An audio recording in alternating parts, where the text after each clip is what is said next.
Have you ever wondered how ancient sages, who had neither comfortable beds nor modern amenities like today, managed to achieve such deep, peaceful, and natural sleep? Was their secret merely a disciplined life? Or did they know something about sleep and consciousness that most people still don't understand today? The Mandukya Upanishad offers a wonderful answer to this very question. According to it, our biggest problem is not just insomnia or lack of sleep, but our inability to correctly understand consciousness. It states that beyond the waking, dreaming, and deep sleep states, there is a fourth state of consciousness called Turiya. According to Vedanta, this is the foundation that makes deep rest possible. In this video, we will explore 5 such secrets from the Mandukya Upanishad that not only explain deep sleep, but also restless minds, overthinking, and mental stress from a completely new perspective. And most importantly, you don't need to become a yogi to understand them. You can incorporate them into your daily life. This is not imagination or mysticism, but a profound principle of Vedanta that can be understood. Its purpose is not merely to get good sleep, but to understand when the mind becomes restless and how true rest is possible. The Mandukya Upanishad gives us the perspective to view sleep not just as physical rest, but as a deeper journey of consciousness. And when this perspective begins to change, we start to understand problems like insomnia, overthinking, and mental unrest from an entirely new viewpoint. But before we talk about solutions, it's important to understand the root of the problem. The Mandukya Upanishad states that our entire life generally passes through 3 states of consciousness. Interestingly, most people don't even realize this. We unknowingly keep revolving in the same cycle of these 3 states. Let's understand them one by one. The first state is waking. This is our waking state, the one we are in right now. Eyes are open, ears are listening, and we are connected to the external world. This is the state where our identity is formed by our work, position, relationships, and possessions. This world is full of deadlines, traffic, mobile notifications, and the expectations of others. Being engaged in this external hustle and bustle all day fills the mind with thousands of pieces of information and experiences. It's like standing in the middle of an extremely busy market where everyone wants to grab your attention. By the end of the day, we are not just physically, but also mentally exhausted. And it is this mental burden that we carry with us to bed. Insomnia and restless sleep often begin right here. The second state is dream. When the body goes into a state of rest, a different world of the mind begins. This is the dream state. Unfulfilled desires, suppressed fears, unresolved issues, and experiences imprinted on the mind throughout the day take the form of dreams at night. The person who bothered you during the day might appear in a different form in a night dream. An unfulfilled goal, an old memory, or a future worry might repeatedly return in dreams. Sometimes dreams are pleasant, but even they are part of the mind's continuous activity. In this state, the mind is not truly resting. Rather, it's as if it's watching a movie it created itself. Often, these dreams become so disturbing that we suddenly wake up. Therefore, even though dreams are a natural part of sleep, dreams filled with worry and stress do not allow the mind to truly rest. They only show that there is still a lot going on inside. The third state is Sushupti. This is the state of deep, dreamless sleep. This is the rest that every person seeks. In this state, there are no thoughts, no dreams, and no worries. It seems as if everything has become calm. This is why, when we wake up, we say, I had a very deep sleep today. But here lies a deeper secret. According to Vedanta, consciousness does not completely cease in deep sleep. It is present, but does not manifest itself. To understand this, let's take a simple example. Imagine a camera recording in a dark room. The camera is present. Recording is also happening. But due to lack of light, the scene is not visible. Similarly, in deep sleep, consciousness is present, but there is no clear object of experience. That's why when we wake up in the morning, we say, I didn't know anything. I was in a deep sleep. Pay attention. Who is this knower who says, I didn't know anything? Vedanta considers this to be a pointer towards the witness consciousness. Deep sleep gives profound rest to the body and mind, but it is not a permanent solution. As soon as morning comes, we return to the same waking state, where stress, worries, and mental pressure await us. Then the same cycle begins again. The stress of wakefulness, the turmoil of dreams, and the veil of deep sleep. These are the three states in which most people spend their lives. But the question is, does the journey of consciousness end here? Is there a dimension of profound peace that transcends these three? The most astonishing secret of the Mandukya Upanishad begins right here. The answer to this question was discovered by our ancient sages thousands of years ago. They stated that beyond, behind, and illuminating the three states of waking, dreaming, and deep sleep, there is also a fourth state. The Mandukya Upanishad calls this Turiya, which literally means the fourth. Turiya is not a state that needs to be attained by going somewhere. It is not a mysterious realm or a magical world either. According to Vedanta, Turiya is your own true nature. It is a symbol of pure consciousness, pure awareness, and pure witness consciousness. Let's take a simple example to understand this. Imagine you're sitting in a cinema hall. A film is playing on the screen in front of you.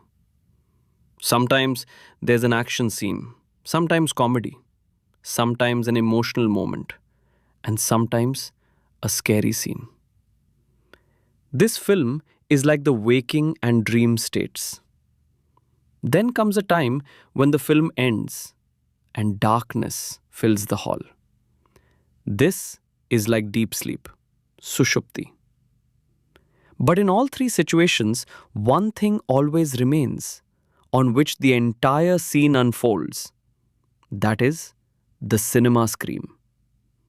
The screen doesn't get excited by action, doesn't laugh at a comedy scene, and isn't frightened by a scary scene.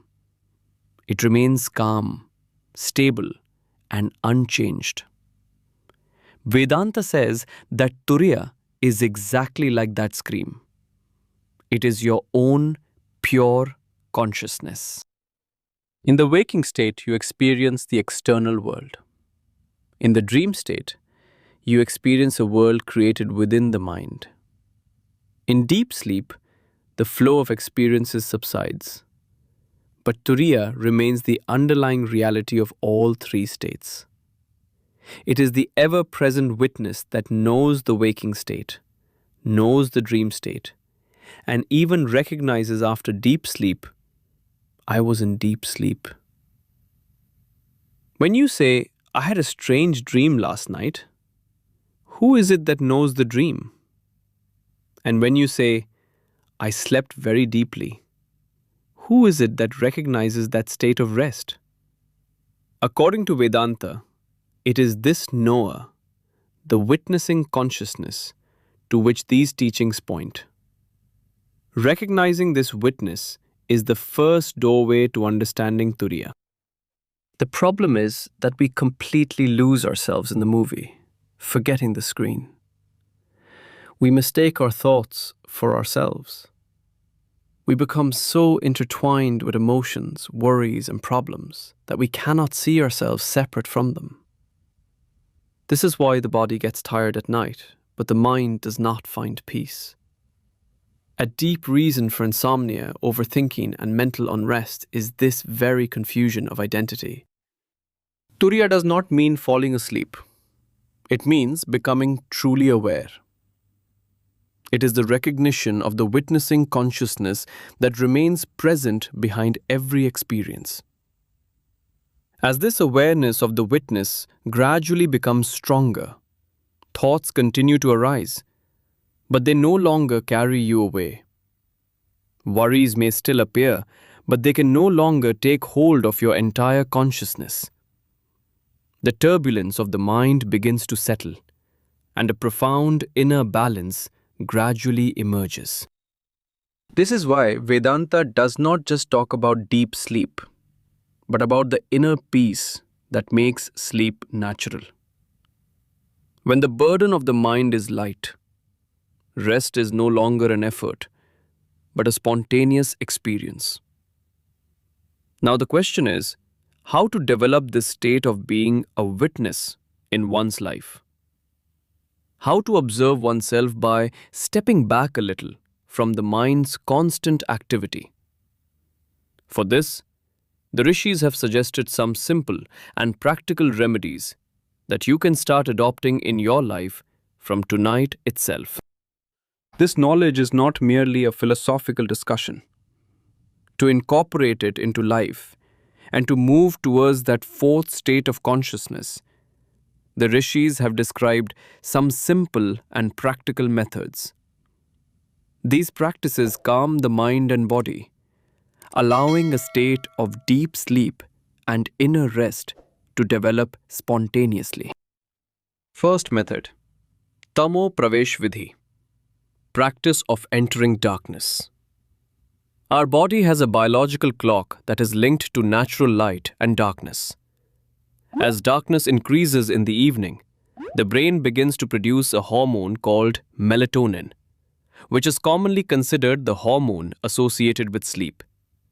But in modern life, we are surrounded by mobile phones, laptops, TVs, and artificial lights late into the night. Especially blue light can signal to the brain that it is still daytime, which can affect sleep preparation. Tamo Praveshidi offers a simple and natural solution to this problem. About an hour before going to bed, dim the bright lights in your home. Stop using mobile phones, TVs, and laptops. Give your room a calm and comfortable environment. If possible, light a lamp with a soft yellow light. Use this time for quiet activities, such as reading a good book, talking softly with family, or sitting in silence for a while. This practice signals to the brain that the active part of the day is ending, and it is now time to rest. This allows both the body and mind to gradually move out of the intensity of the waking state and towards sleep. Second method, Pada Abhyanga, soothing foot touch. According to Ayurveda, excessive thinking, restlessness, and mental instability are associated with an aggravated Vata dosha. The nature of Vata is linked to movement, fickleness, and instability. When the mind becomes overly active, a person may find it difficult to fall asleep. Pada Abhyanga is considered a traditional practice that balances Vata. Before sleeping, massage the soles of your feet with warm sesame oil or pure ghee. Sit comfortably. Apply a small amount of oil or ghee to both soles and gently massage the heels, soles, and toes. 5 to 10 minutes are usually sufficient for this process. Traditionally, this practice is believed to help stabilize and calm the mind. From a modern perspective, foot massage signals relaxation to the body, can help reduce stress, and make a person feel more stable and comfortable. Most importantly, it shifts attention from thoughts to bodily sensations. Third method, calm breathing. 4-7-8 breathing exercise. There is a deep connection between breath and mind. When the mind is anxious, breathing becomes fast and shallow. And when the mind is calm, breathing naturally becomes long and deep. The good thing is that this connection can also be used in the opposite direction. That is, by calming the breath, the mind can also be calmed. Lie down comfortably and close your eyes. First, exhale completely. Then slowly inhale through the nose for a count of 4. Hold your breath comfortably for a count of 7. After this, slowly exhale for a count of 8. This cycle can be repeated 5 to 10 times. This exercise can be helpful in bringing the body into a state of relaxation. Long and controlled exhalation activates the body's relaxation response, which gradually reduces heart rate and mental arousal. At the same time, focusing on counting also slows down the continuous race of thoughts.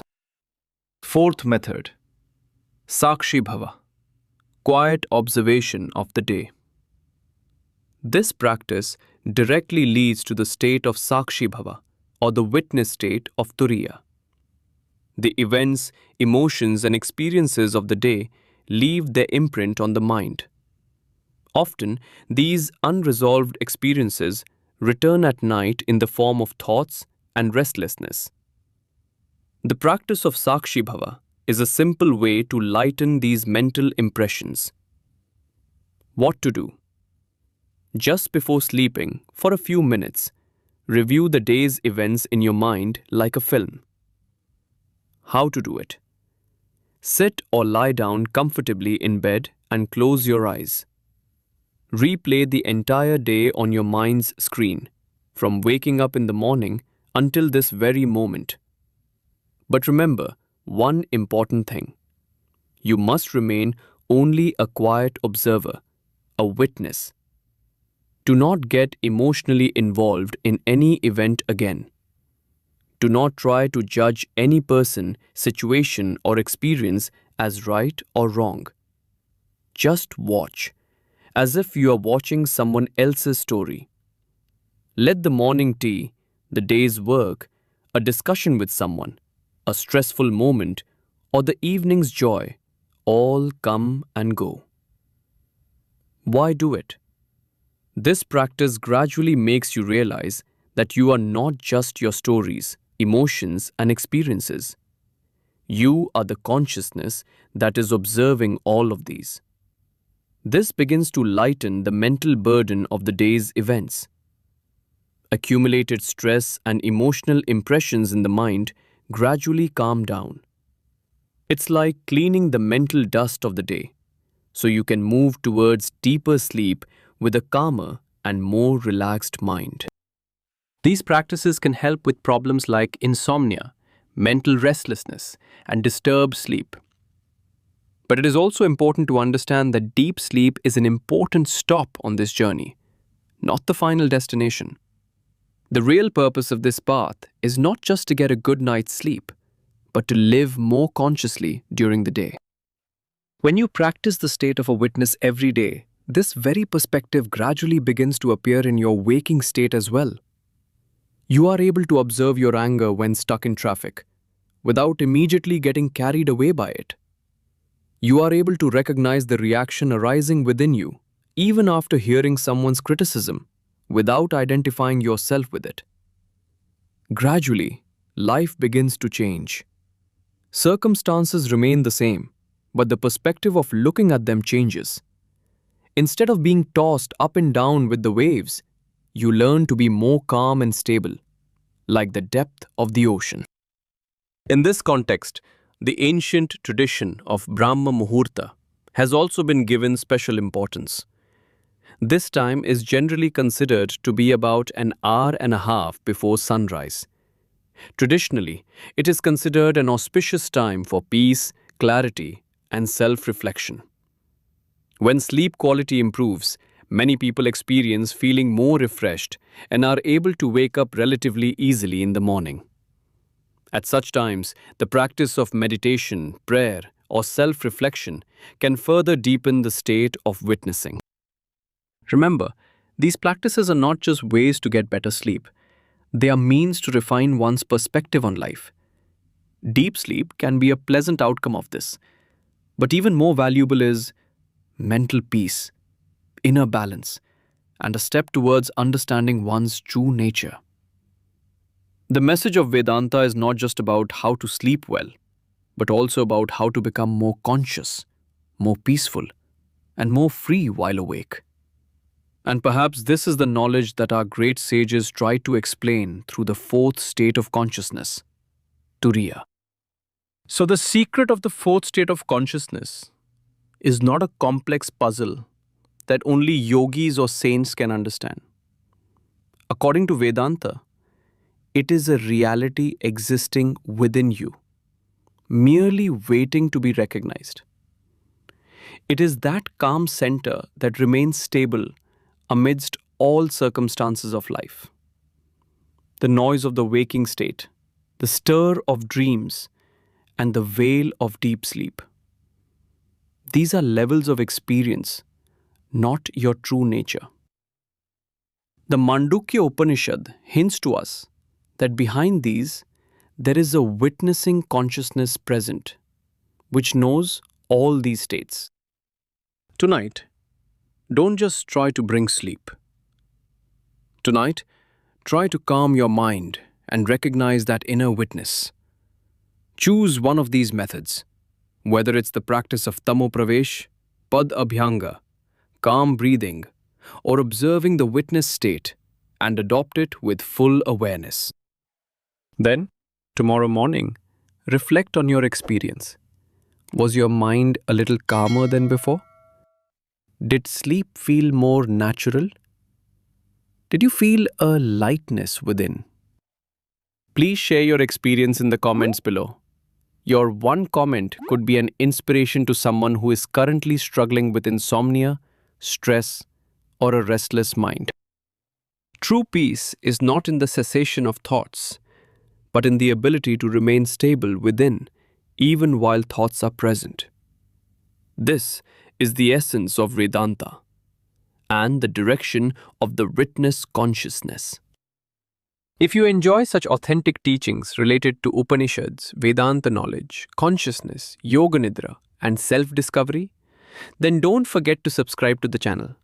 Stay connected with us on this journey of knowledge where the teachings of ancient Upanishads are understood by connecting them with the challenges of modern life. Remember, deep sleep affects the quality of your next day, but the quality of your consciousness determines the direction of your entire life.